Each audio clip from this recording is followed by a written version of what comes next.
সন্দ্বীপ তো সাগরের পারে, তো সাগরের পারে হাঁটতো তারা। তো তারা একদিন সিদ্ধান্ত নিছিল আজ থেকে 1 বছর আগে যে আমরা সকালবেলা না হাইটা চলো আমরা বন্ধুদেরকে ফজরের জন্য জাগাই, ফজরের ক্যাম্পেইন করি, ফজরের জন্য গণসংযোগ করি। এই 4-5 জন ছেলে উদ্যোগ নেওয়া শুরু করছে। ঠিক 1 বছরের মেহনতে এই গত নভেম্বর 24 সালের নভেম্বরে আমি গেছি মাহফিলে। ওইখানে তারা আমার লিস্টেড, ফজরের পরে আমি তাদের জন্য আলাদা বয়ান করছি, তাদের আলাদা মাহফিল হয়েছে ফজরের পরে। মানে রাইতে আমি যেই প্যান্ডেলে ওয়াজ করছি ওই প্যান্ডেলটা তারা সকালের জন্য আবার ভাড়া নিছে।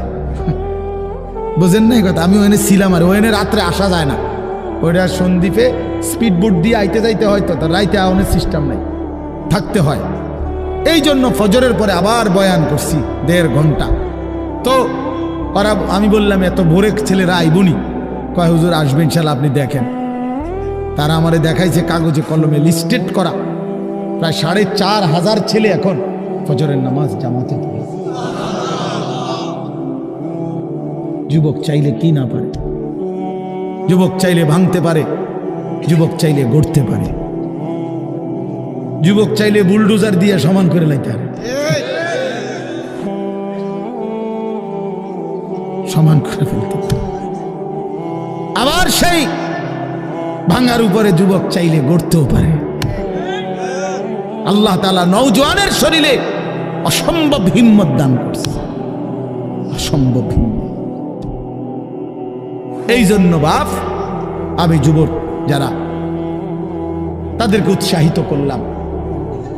মহান আল্লাহ পাক রব্বুল আলামিন আমাদেরকে বলছেন, আমি তোমাদের ইমানদার, ইমান নিলাম, আমি ইমান দিছি বান্দা।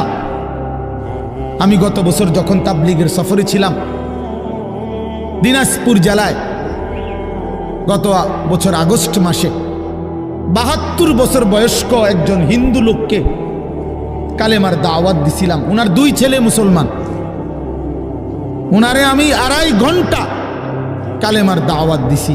আমরা 3 জন আলেম মিলে কত অনুনয় বিনয় করছি, কাকুতি মিনতি করছি, কাঁদছি, চোখের পানি ফেলছি।